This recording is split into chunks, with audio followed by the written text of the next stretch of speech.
आप सभी कक्षा 8वीं के छात्रों का स्वागत है। तो छात्रों, आज की इस वीडियो में हम आपको कक्षा 8वीं जो आपका विषय विज्ञान है उसके माह नवंबर में होने वाले मासिक आकलन 2022-23 के कंप्लीट टेस्ट पेपर का कंप्लीट सॉल्यूशन बताने वाले हैं, जिसमें हम छात्रों खंड 8 साथ ही खंड ब जो है प्रोजेक्ट कार्य उसका भी उत्तर बताएंगे, जिससे आप पूर्णांक 25 में से 25 अंक ला सको, आपका एक भी अंक ना कटे। तो करते हैं वीडियो को स्टार्ट। वीडियो को लाइक कर दीजिएगा, चैनल को सब्सक्राइब कर लीजिएगा और जितने भी फ्रेंड हैं उन्हें भी शेयर कर दीजिएगा। सबसे पहले यहाँ पर छात्रों आपके विज्ञान के मासिक आकलन में नवंबर के मासिक आकलन में पहला क्वेश्चन है रिक्त स्थान की पूर्ति कीजिए। तो यहाँ पर फर्स्ट क्वेश्चन है खालिस्तान एक जीवाश्म ईंधन है। तो यहाँ पर आपका पहले में उत्तर आएगा कोयला। क्या देखना है आपको उत्तर में कोयला, ठीक है। कोयला जो है वो एक जीवाश्म ईंधन है। दूसरा है सोलर कुकर की भीतरी दीवार खालिस्तान रंग की होती है। तो छात्रों, सोलर कुकर की जो भीतरी दीवार है वो हमेशा काली रंग की होती है, क्योंकि काला रंग क्या होता है, प्रकाश का अच्छा अवशोषक होता है, इसलिए। फिर है पैदावार बढ़ोतरी के लिए खालिस्तान का उपयोग किया जाता है। तो खाद का उपयोग किया जाता है। किसका उपयोग किया जाता है, आपको खालिस्तान में लिख देना है खाद, ठीक है। खाद का उपयोग किया जाता है, खा में आकी और दा छोटा दा, ये आपको लिख देना है। इसके बाद आपका छात्रों अति लघुत्तरीय प्रश्न आता है। तो प्रश्न क्रमांक 4 आपका आया हुआ है, बीजोपचार किसे कहते हैं, 2 अंक के लिए।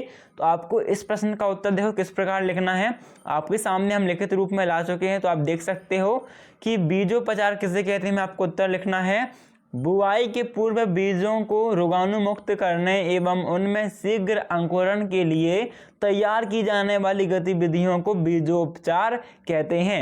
ये आपको छात्रों प्रश्न क्रमांक 4 के उत्तर में लिखना है।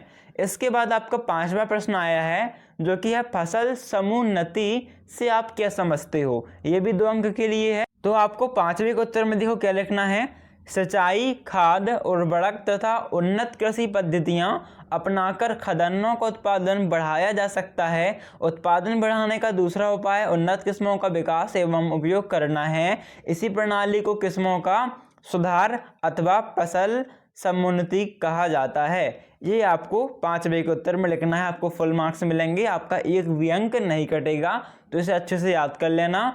इसके बाद आपका देखो नेक्स्ट क्वेश्चन है 6वां, एलपीजी में प्रमुख रूप से कौन सी गैसें पाई जाती हैं। तो यहाँ पर आप देख सकते हो इसका उत्तर, एलपीजी में मुख्यतः प्रोपेन और ब्यूटेन गैसें पाई जाती हैं।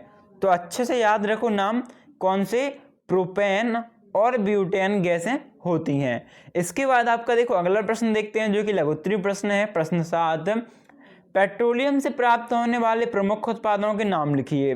3 अंक के लिए है। इसका उत्तर देखते हैं। तो उत्तर लिखना छात्रों आपको, पेट्रोलियम में प्राप्त होने वाले उत्पाद, पहला पेट्रोल, दूसरा डीजल, तीसरा केरोसिन, चौथा पेट्रोलियम गैस। ये आपको उत्तर में लिखना है, ठीक है। इसके बाद छात्रों 8वां प्रश्न है, जो कि है बीज बुवाई की विधियां कौन कौन सी हैं, है ना। मतलब बीज को किस प्रकार बोया जाता है, उसकी विधियां कौन कौन सी हैं, ये आपको बताना है। तो आपको छात्रों प्रश्न क्रमांक 8 का उत्तर बताते हैं आपको। तो यहाँ पर आप देख सकते हो, बीज बुवाई की विभिन्न विधियों में आपको उत्तर लिखना है। प्रश्न क्रमांक 8 में उत्तर डाल के, बीज की बुवाई की सामान्यतः 2 विधियों से की जाती है, एक छिड़काव विधि और दूसरी निश्चित दूरी पर पंक्ति से पंक्ति पर बीज बुवाई विधि, ठीक है। ये 2 विधियां लिखी जाती हैं। इसका लिखना है, बीजों की बुवाई पौधे को बढ़ावा, बीज का आकार, बीज की मिट्टी में गहराई आदि पर निर्भर करता है। बुवाई की अन्य बहुत सी विधियां हैं जो फसल के स्वभाव और मौजूदा परिस्थितियां पर निर्भर करती हैं। ये आपको 8वें में उत्तर लिखना है। इसके बाद आपका दीर्घोत्तरीय प्रश्न आता है 9वां, फसल संरक्षण के उपायों का वर्णन कीजिए। 5 अंक के लिए प्रश्न है। तो इसका उत्तर देखते हैं 9वें का उत्तर। यहाँ पर छात्रों आप देख सकते हो उत्तर में लिखना है आपको, उत्तर में डालना है पहला पॉइंट, ठीक है। उत्तर डाल के पहला, मेड़ में कटीले तारों का घेरा लगाकर, दूसरा काक भगोड़ा लगाकर या ढोल बजाकर, तीसरा जीवाणुनाशी, कवकनाशी या कीटनाशी का छिड़काव करके, है ना। इनका करोगे तो फसल में कीड़े नहीं लगेंगे, तो सुरक्षा रहेगी। कटीले तार लगाओगे तो गाय ढोलवे नहीं आएंगे, गाय बछड़ू नहीं आएंगे, तो फसल सुरक्षित रहेगी। और आप ढोल बजाओगे तो भी अन्य जीव जंतु खाने नहीं आएंगे फसल को, तो भी सुरक्षित रहेगी, है ना। संरक्षित करना है अपन को कुल मिला के। चौथा है जैविक नियंत्रण विधि अपनाकर, मतलब जीवों की निरंतर विधि को अपनाकर। 5वां मिश्रित फसल प्रणाली अपनाकर, मतलब 3-4 फसल प्रकार की आपको फसल लगानी है। मान लो एक फसल खराब भी हो जाती है बाई चांस, ज़्यादा पानी के होने चलते या ज़्यादा धूप के होने के चलते एक फसल खराब हो जाती है, तो आपको मिश्रित यदि आप 2-3 फसल लगाओगे तो कोई एक तो आपको सही से मिल जाएगी, है ना, यही आपका पर्पज़ रहता है। इसके बाद हम देखते हैं लास्ट क्वेश्चन छात्रों 10वां प्रश्न आपका, जो कि है खंड व प्रोजेक्ट कार्य में।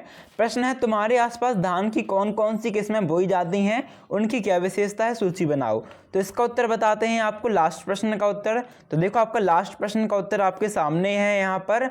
इसमें आपको लिखना है लास्ट प्रश्न के उत्तर में, हमारे आसपास धान की जया धान, बासमती 370, पूसा सुगंध 3, DRR 310, मकराम, क्रांति किस्में बोई जाती हैं। इनकी निम्नलिखित विशेषता है।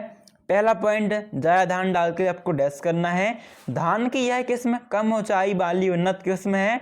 इसके दाने लंबे तथा सफ़ेद होते हैं। यह धान 130 दिन में पककर तैयार हो जाती है। दूसरा है आपका बासमती 370, धान की किसी किस्म के पौधे लंबे तथा दाने सफ़ेद होते हैं। यह 150 दिनों में पककर तैयार हो जाती है। तीसरा पॉइंट डालना पूसा सुगंध 3, इसमें डालना है इस किस्म के धान के दाने पतले और सुगंधित होते हैं। यह किस्म 120 से 125 दिनों में पककर तैयार हो जाती है। चौथा DRR 310, धान की यह किस्म अच्छी पैदावार वाली और उसके दाने सफ़ेद तथा मध्यम लंबे होते हैं। पांचवा मकरम, धान की यह किस्म अच्छी पैदावार वाली अर्धबौनी किस्म है। इसके दाने मध्यम लंबे होते हैं। ये आपको लिख देना है। तो छात्र हमने सारे उत्तर आपको बता दिए हैं। आई होप आपको वीडियो अच्छी लगी होगी। यदि वीडियो अच्छी लगी वीडियो को लाइक करना मत भूलना, चैनल को सब्सक्राइब करना, जितने भी वीडियो शेयर करना। तभी मिलते हैं नेक्स्ट वीडियो, जो के लिए धन्यवाद।